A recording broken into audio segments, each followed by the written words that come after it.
So please help me welcome Vicki Robin.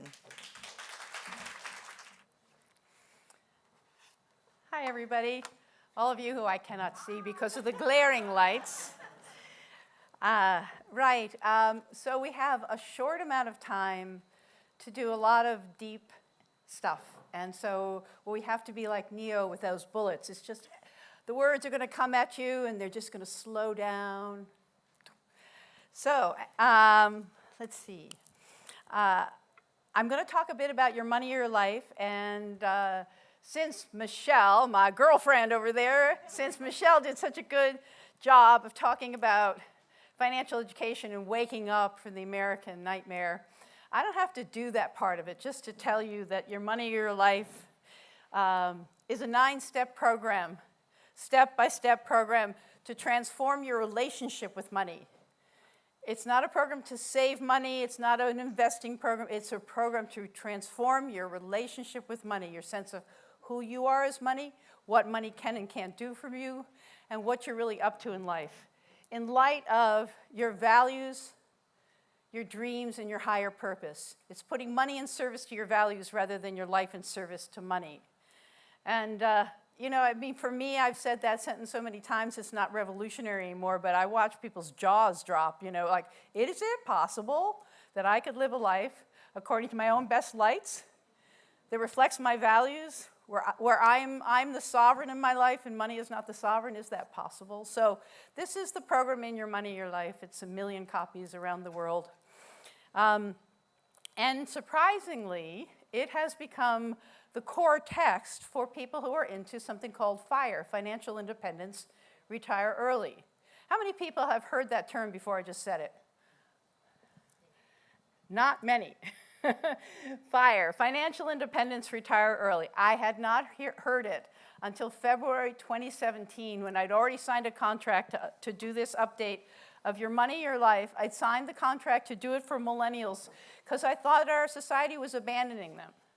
It's like they were fledging into a world that they were promised was going to work in one way, and it wasn't working for them, and they were going to have to figure it out for themselves. So I decided to do the update thinking, oh, well, this really great teaching has disappeared into the sands of time. And then I discover, after I've already signed the contract, already started the work, that there is a Reddit. It's an online conversation platform, a subreddit called Financial Independence, hundreds of thousands of people out there talking about financial independence. And of course, I type in my name, see how I'm faring in the community, Not all the comments were great, but there were tons of them. And so I say I'm an accidental guru for a subculture I didn't even know existed.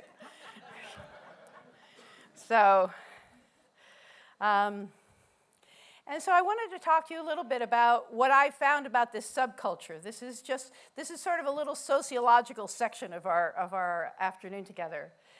And because I'm really curious, what is this? Why am I on the cover of Money Magazine? This makes no sense to me. I've done it the old-fashioned way. I paid cash and I've been frugal. Big deal. But why am I on the cover of this magazine? Why am I being interviewed by the New York Times again and again? As Eric said, that sometimes, I've accumulated some fame capital, so now everybody comes to me thinking I know something and they need my quote. So I've been thinking about it because I've met a lot of people. I've gone to several conferences with people who are into this. And I call it all stressed up and nowhere to go. It's extremely stressful for young people to fledge into this world. Not all had parents like you. They've fledged into this world with a lot of college debt for professions that are disappearing. And so I think one of the appeals is that, it's appealing to the American mind, a get-rich-quick scheme. And this is sort of the get-rich-quick scheme. It's like these stories are coming again and again. Oh, I had $5 in my pocket. I was 22. I was living in my parents' basement, and then I turned 30 and I had $1 million. So we love this rags to riches story. We don't necessarily see what it took for them to get there, but the fact that more and more people are being able to sort of, show off their shiny, $1 million people are doing that. They're posting their mint.com when it crosses over $1 million. They post it online. So this is the Wild West. And of course, it's the lack of security, the employee security and choice. I mean, a lot of the young people I talk to, they're in Cuba. I mean, maybe they've gotten their tech education, maybe they're computer programmers. So they sit there and they think, this is the next 40 years? No way. I cannot tolerate that my one wild and precious life, as the poet says, is going to be invested in sitting in this cubicle doing somebody else's repetitive work. This has no meaning for me. And then there's their lack of employer loyalty. And even if your employer is a good person and they're loyal to their friends, there is no loyalty built into, and this is what Eric was talking about today. There's no loyalty, there's less and less loyalty built into our systems. So, I mean, there's a deep mistrust of, whether I'm going to be downsized or competition. You know all this. You don't need me to tell you. I just can point to the words. There's a lack of employer loyalty. And there's a lack of time. There's this sense of this hurry up, 24/7, 2 jobs. It's like the life that these young people have fledged into is untenable. And then they see, there's a way that you can, it's really quite basic math, but there's a way out. And so the way out is very simple. It's hard to do, but it's really simple in concept. It is. You make as much money as you can, you save as much money as you can, and you invest as much money as you can. And usually the preferred investment vehicle is index funds. And basically it's I think it's called the VTSAX, the Total Market Index Fund. And you do that, and they have these charts. Who has heard of Mr. Money Mustache? 1, 2. This is your assignment. You got an assignment. This is your assignment, Mr. Money Mustache. You go on there. He has 1 million followers. And this is like this generation's blogger. He's like this generation's Joe Dominguez and Vicki Robin. And he's showing people the way out. And basically he has a chart that goes like, this is your life.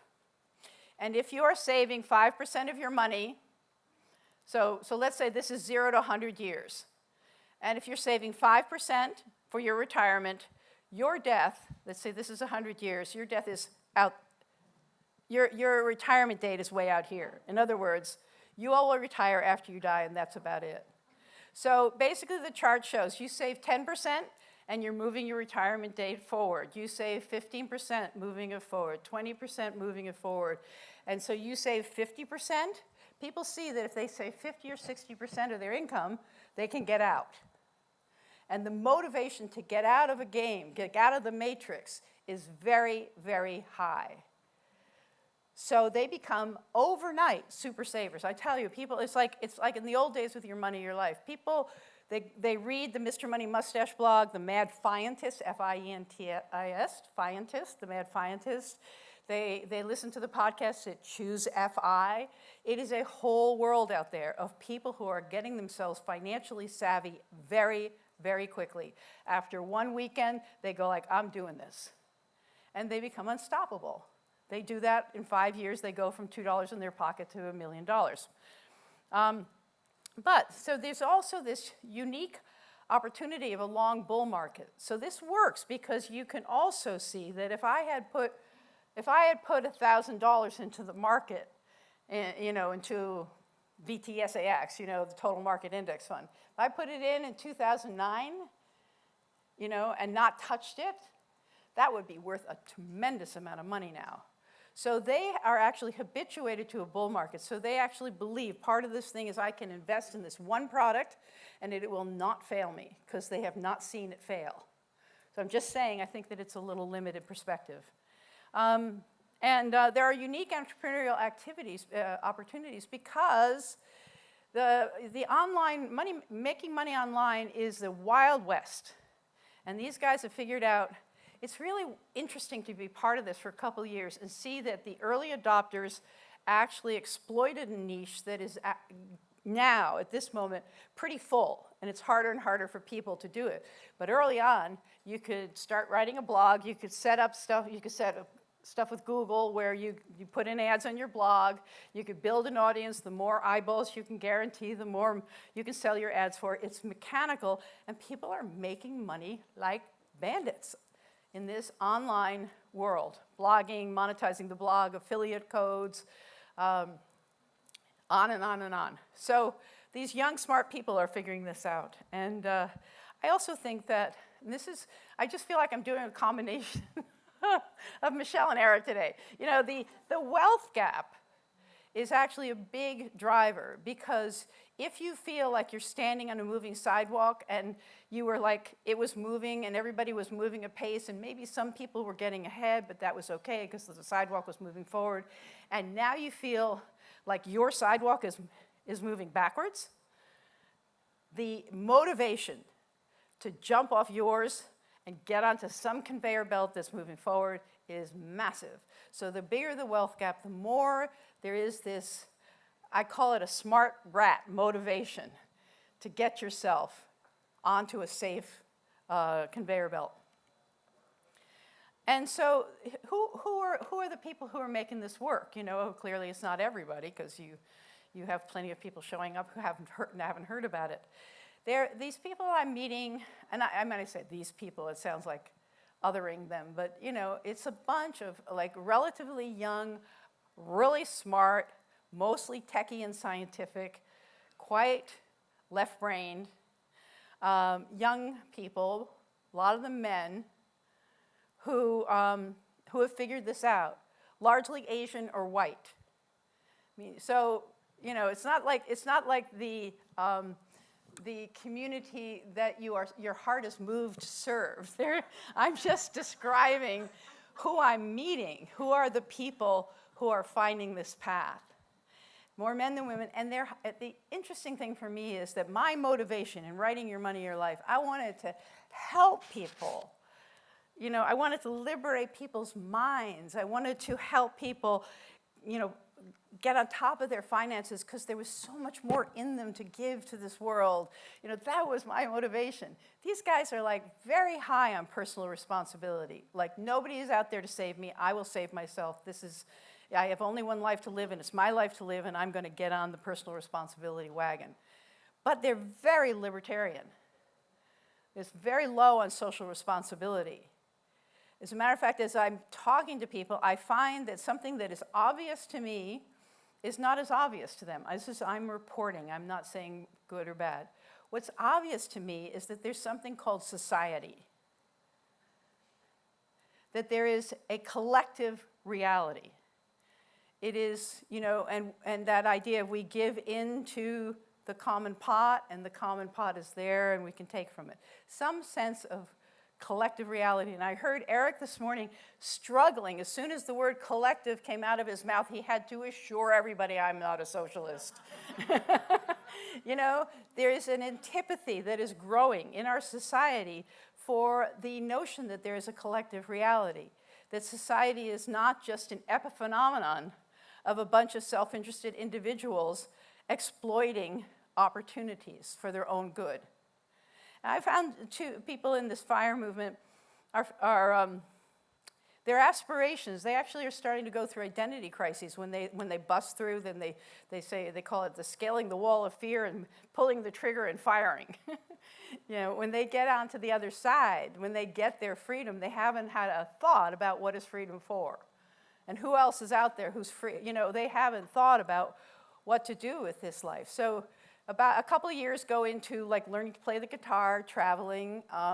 It could be the guitar, banjo, whatever it is, the thing that or a foreign language. There's a whole, and I'm being a little bit dismissive here, but it's like I've watched enough people happily engage for a couple of years in sort of the activities and opportunities that they could not get to because they were so focused on making money.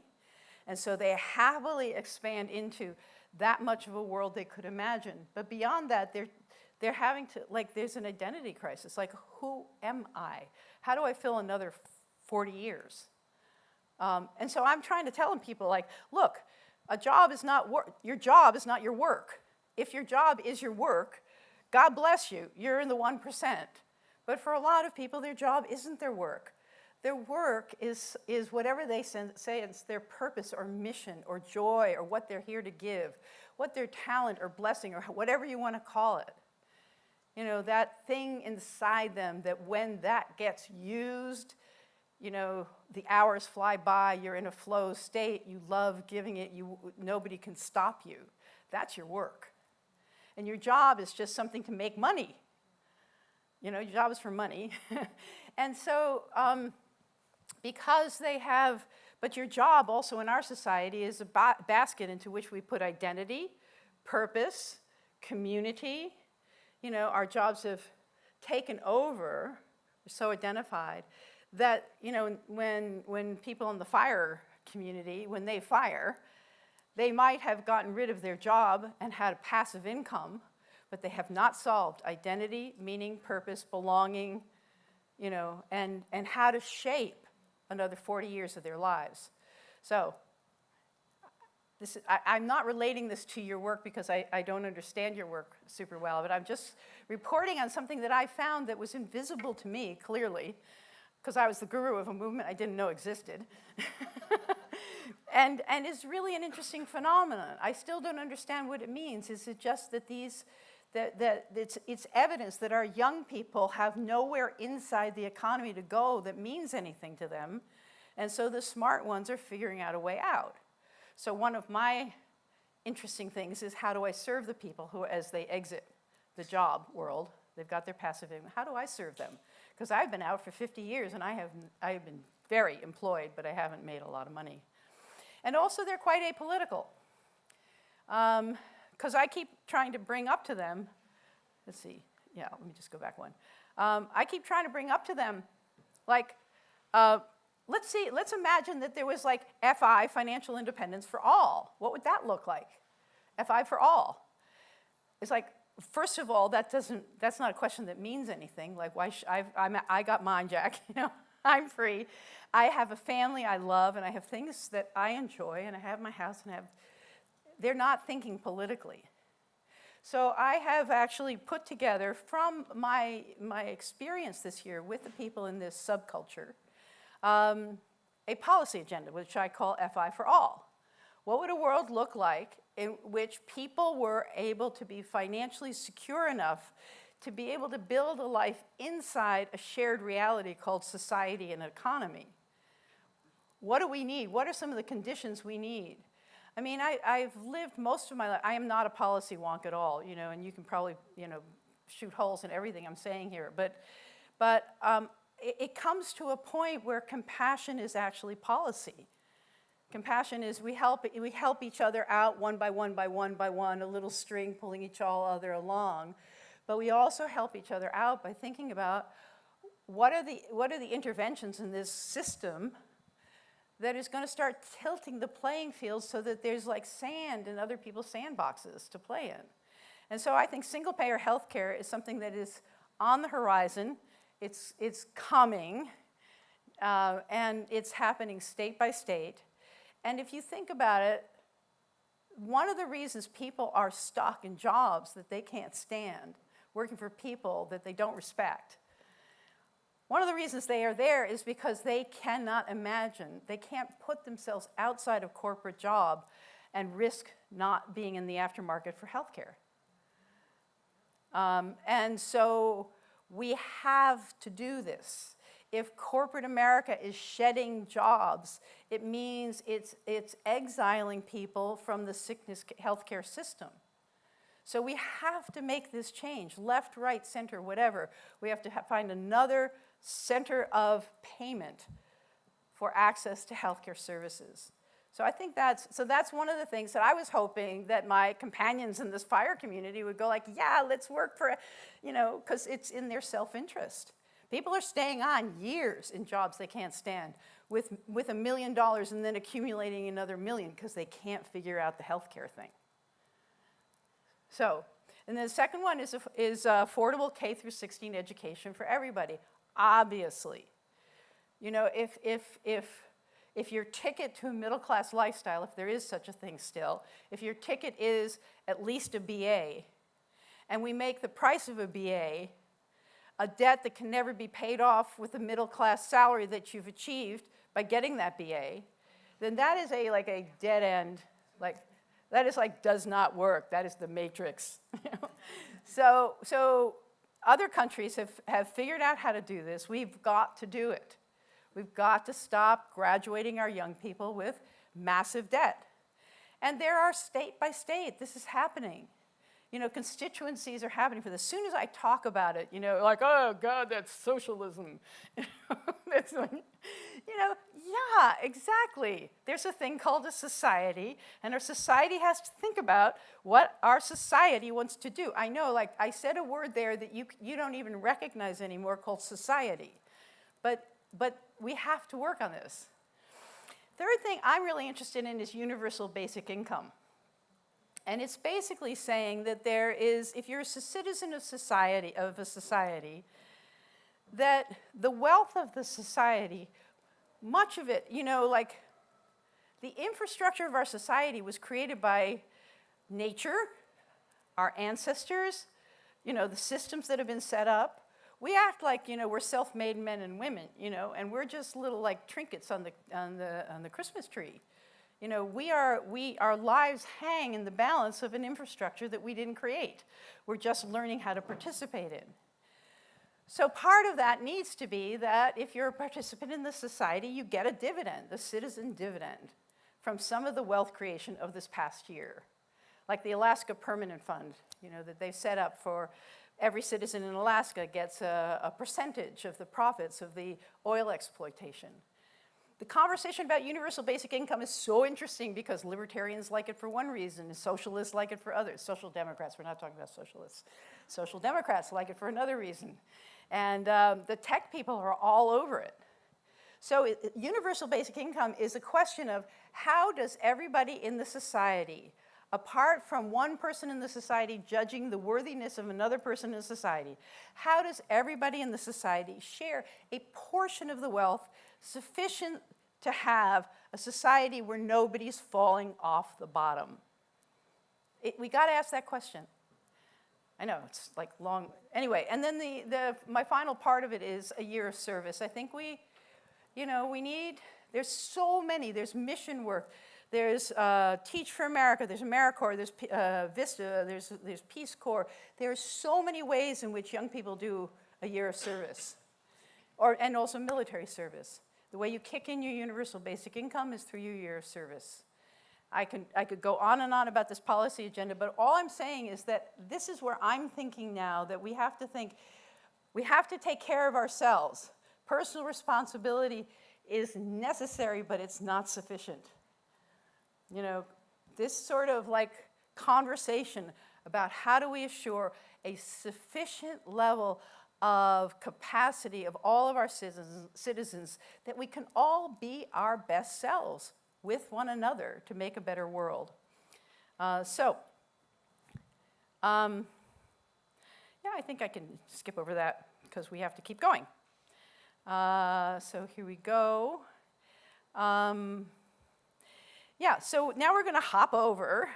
So the bridge thing is that I developed in this new Your Money, Your Life, since I was a co-creator of something called Conversation Cafés, since I really believe that conversation, wisdom that we need to solve the problems that we have, arises in conversations among people of goodwill, because we never know where the answer is sitting. I'm very clear that the answer is not sitting here. We never know where the answer is sitting, so I'm always listening to everybody for answers. So I actually include in Your Money, Your Life a series of 52 questions that I turned into this deck of money talk cards, which are available online on yourmoneyyourlife.com website. But anyway, every chapter has a number of dialogic questions that you can ask your friends without embarrassment, because the answers do not require them to reveal anything embarrassing about themselves. It's just a way to open the conversation. You can go up to somebody in the subway and say, how do you feel about money? And they're like, yeah. Or you could say, like, I have a money talk deck. Would you willing to pull out a card? And I'll pull out a card. I'll ask you my question. You ask me yours. Oh, sure. It's a game. Gets at the same thing. So anyway, this love, this sense that to have a society, we all have to be talking to one another. We have to talk to people that we agree with, people we don't agree with, people of our station in life, people of our age. We have to talk all up and down every scale to become fully human and to become fully intelligent. Some friends and I created something called Conversation Cafés. The story, I'll do it briefly, is there were several of us who had shared this thought that somehow democracy or wisdom requires conversation among people who may not know each other or agree with each other. So we did an experiment in the summer of 2001. Over that summer, 4 of us established ourselves in 4 different quadrants of Seattle, and we just put ourselves at a table in a local cafe and basically, put up a little tent card, said, like, let's talk. And we all tried to attract people once a week to the table that we were inhabiting throughout Seattle. At the end of the summer, we got together, and we just did this brainstorm, like, how did it work? What did we learn? What worked? What didn't? What would it be like if there were a culture of conversation in Seattle, Washington? What would that be like? What would it be like if people actually turned to one another at the bus stop or, over the water cooler, or over at lunch and said, well, what do you think about that thing that happened? Or, like, I'm pondering, what do you think? What would happen if we changed this sort of isolated little Scandinavian thing we have in Seattle of not talking to anybody? What if we changed that into something that was lively? So we mapped out this whole process for how we would have conversations in every cafe throughout Seattle about any topic at all, and we would use the process we developed over the summer, and that was September 10th, 2001, that we had that conversation. Woke up the next morning and, watched the Twin Towers come down on TV and thought, like, oh my God, we have got to talk about this. This is going to be before we go into our knee-jerk corners. We've got to talk about this. So I got on a bus, and I just went to a rally in downtown Seattle. I said, we got to talk. And within a week, I think we'd mobilized to spread conversation cafes everywhere. And within 3 months, we trained up 65 people to be hosts. We had a big event called Conversation Week in Seattle. 500 people participated. It got in the New York Times, and then through the New York Times it sprang. Now it's like it's the entry-level dialogue methodology in the global conversation and dialogue and deliberation community. So that's the history of the little conversation cafes. Our little tagline was, tired of small talk, try some big talk. So let's see, let me just... Here we go, we're going there. So the Conversation Cafe, we're going to here. It's run by a series of agreements and a process. And I'm going to go over this because we're going to do it here today. We're going to use this method. I want you to know that conversationcafe.org, everything is available for free. You can do this in your communities. It was designed to be given away. Our one thought was we wanted to multiply with integrity and fidelity. We want this little teeny methodology to stay like together.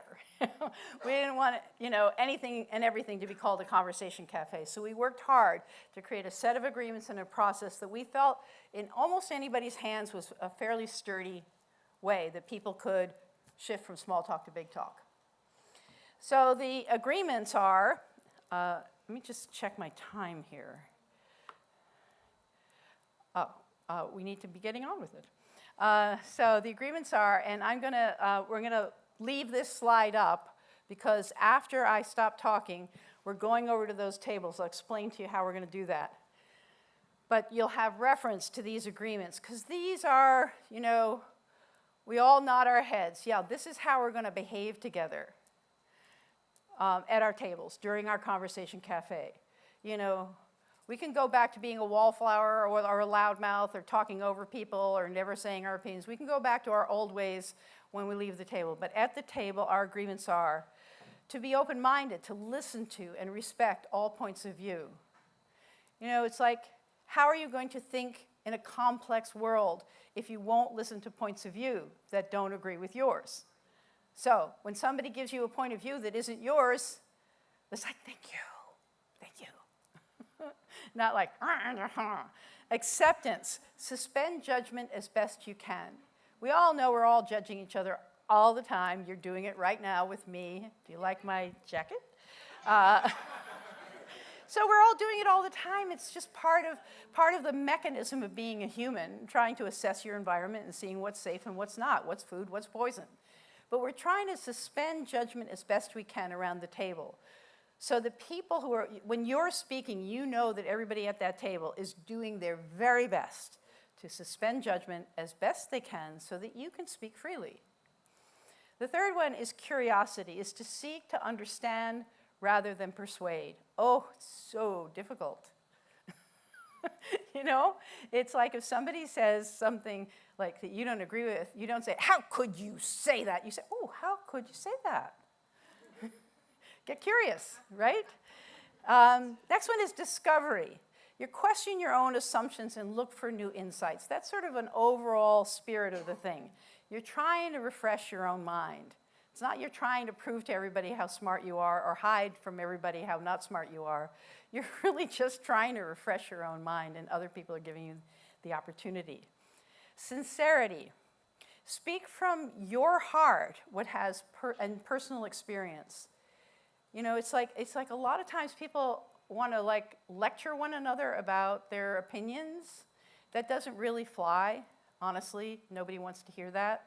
But if you tell them, I had this experience, and out of this experience, this is what I learned, and that's why I think that, everybody wants to hear that. They want to hear your story.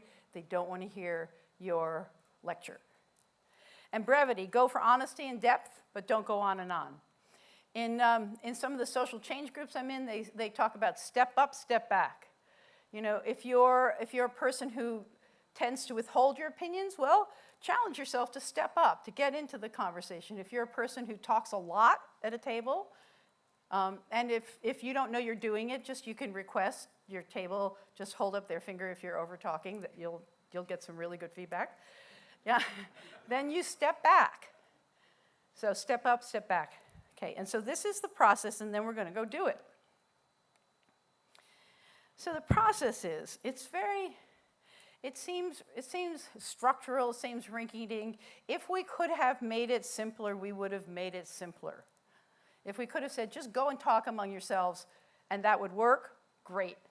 But this is what we found allows people who don't know each other to actually sink into a space of listening rather than debate, which has a bat in the middle, or discussion, which is sort of concussion. It's just like we want to sink into that space where everybody's listening, everybody's looking together for wisdom. So I just picked this up. You can pick up anything that you have. You can bring a special, beautiful rock you got on the beach last summer that is imbued with meaning, or you can pick up this, or you can, sometimes with conversation cafes, I've taken off my watch. Here, we have a very special talking object, which Don is holding. I am not going to hold, because I understand it's $40 if I break it. So you can use that as your talking object. Don't, and leave it, yeah, you leave it on the table, and it needs to be all in one piece, right? Okay, so that's your talking object. So it's governed by a talking object, and you take the talking object, and you pass it around, and each person speaks in turn, no more than a minute. It's called the opening round. And you speak, you might say your name, and we'll have a question, an opening question. And you'll just say what is up for you in light of this opening question. Just something. And, no, a minute, maximum 2, because we don't have that much time. And so it goes around and everybody just listens. There's no like, you're just listening. You're not trying to encourage, oh. None of that, you're just listening. You're just feeding yourself. You're relaxing out of having any opinions. What a relaxation. And just listen to what other people think. So it comes around to you and I say, I'm Vicki, and so here are my thoughts, and then pass it around. And then you do a second round, round 2, really. No break, just round 2 is called the deepening round. So you get it, you get the talking object again, and you can say, something else I wanted to say in the first round was, blah, blah, blah, blah, blah. Or you can say, when Sam said XYZ, I thought PDQ. Not like, I want to tell Sam that he's really wrong what he was saying. Not like an argument, but just letting somebody else's thought influence you. Or just have a new thought. So the deepening round is your second opportunity to, and it doesn't, your first round and second round don't have to match at all. They can be completely different topics. But you just have another opportunity to speak. And by the time it's done the second round, I guarantee you're going to be in a different mood. It's sort of like a settled mood. You've just gotten accustomed to listening. Then you take the talking object and you put it in the middle of your table, and you don't have to use it again. Then you just have an open conversation, just follow the thread of like, what I heard, is really interesting to me is XYZ, and somebody else says, oh, PDQ, and somebody else says, oh, if you think PDQ, what about LMN? And people are saying, oh, LMN, I never think about LMN, and so you just let it go. If there's something you want to say and you can't, it's like back doors, on jump rope, you can't get in because everybody else is talking, you can pick up the talking object and hold it up, just saying like, when you're done, I'd like to speak next. So if you're trying to you have something to say and you can't get it in there, you can use the talking object and then just put it down again. Some people pick up the talking object and they hold it like, my conversation now, mine, mine, mine. And then about 10 minutes before the end of your conversation, you will hear my voice boom out, and you will be in the middle of a great conversation. You will not want to stop, but you will stop. And I will invite you to reflect on your conversation, write something on an index card you have there, and then I'll invite you to do one final go-round with the talking object, reading what's on your card or extemporizing if you want to, but read what's on your card. And then those cards are going to get handed in as part of the collective intelligence of our group. What you came up with at the end of that conversation will be part of this. It sounds a little complicated. I'm just giving you instructions so you know what's going to happen when. And then we will gather in a large group, and Nanette here, I'm going to come back over here, and Nanette is going to harvest from all of you what came up at your tables, or what is it you need to say in this room at this time while we're still together, a commitment you want to make, an outrageous statement, a promise to everybody, by this time I will. Whatever you want to say to like wind this thing up so that we're all like on our ponies ready to ride, save the world, great. While she's doing that, I'll leave because I have a flight to get. So thank you very much.